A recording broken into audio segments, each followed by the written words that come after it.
Accused को magistrate के सामने लाया जाता है। यहीं से पुलिस पावर खत्म नहीं, लेकिन हाँ कंट्रोल में आ जाती है। सेक्शन 167 सीआरपीसी कहता है कि पुलिस कस्टडी मैक्सिमम 15 दिन का होगा, उनके बाद जुडिशियल कस्टडी में जाता है। मजिस्ट्रेट डिसाइड करता है कि पुलिस को और टाइम मिले या नहीं, अक्यूज जेल जाएगा या नहीं। यह स्टेज इम्पोर्टेंट है क्योंकि यहाँ कॉन्स्टिट्यूशन पुलिस को चेक करता है। बिना कोर्ट के किसी को जेल में नहीं रखा जा सकता। इन्वेस्टिगेशन कंप्लीट होने के बाद पुलिस फाइल करती है चार्जशीट। सेक्शन 173 सीआरपीसी इनमें होता है evidence, witness list, legal section and accused का डिटेल्स। अब शुरू होता है असली गेम यानी ट्रायल। ट्रायल के कुछ स्टेप्स होते हैं जैसे कि cognizance, charges frame, prosecution evidence, cross examination, defence evidence and final argument. Evidence act कहता है बर्डन ऑफ प्रूफ प्रोसिक्यूशन पे अक्यूज को प्रूफ नहीं करनी है कि वो इनोसेंट, स्टेट को प्रूफ करना है कि वो गिल्टी। बियॉन्ड रीजनेबल डाउट, अगर डाउट है बेनिफिट अक्यूज को मिलेगा,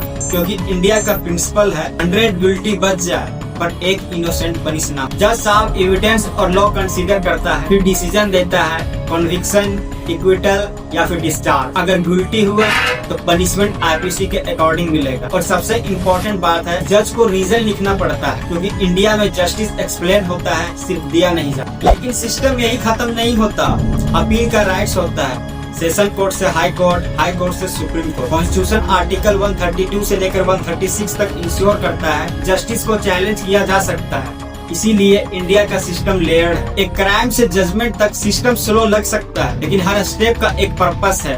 पावर को कंट्रोल करना, लिबर्टी को प्रोटेक्ट करना, इनोसेंट को बचाना। जुडिशरी सिर्फ कोर्ट का सिस्टम नहीं है, ये कॉन्स्टिट्यूशन का कंसाइंस है। और जब सब फेल हो जाता है कोर्ट ही लास्ट होप होता है।